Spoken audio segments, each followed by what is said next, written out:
Tiger और रीछ की दोस्ती। एक घने जंगल में एक ताकतवर टाइगर रहता था और उसी जंगल में एक बड़ा और मजबूत रीछ भी रहता था।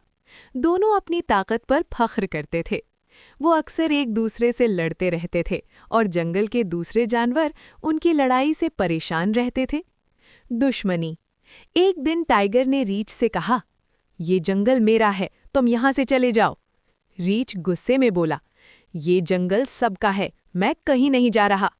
दोनों के दरमियान सख्त लड़ाई शुरू हो गई। खतरा। इसी दौरान जंगल में एक शिकारी आ गया।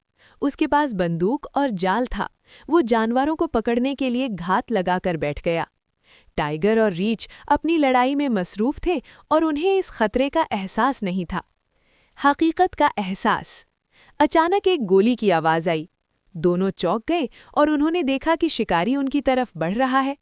टाइगर बोला, "अगर हम ऐसे ही लड़ते रहे तो वो हमें पकड़ लेगा।"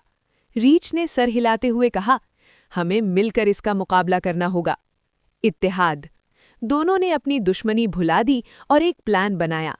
टाइगर तेजी से शिकारी के सामने आया और उसका ध्यान अपनी तरफ कर लिया, जबकि रीछ पीछे से आया और जोर से दहाड़ मारकर उसे डरा दिया। शिकारी घबरा गया और अपनी चीजें छोड़कर भाग गया। दोस्ती। खतरा टलने के बाद दोनों एक दूसरे की तरफ देखकर मुस्कुराए। टाइगर बोला, "आज अगर हम साथ न होते तो शायद हम बच न पाते।" रीछ ने कहा, "असल ताकत इत्तेहाद में है, लड़ाई में नहीं।" इसी दिन से दोनों अच्छे दोस्त बन गए और जंगल में अमन कायम हो गया। सबक। इत्तेहाद में ताकत है। मिलकर काम करने से बड़ी मुश्किल आसान हो जाती है।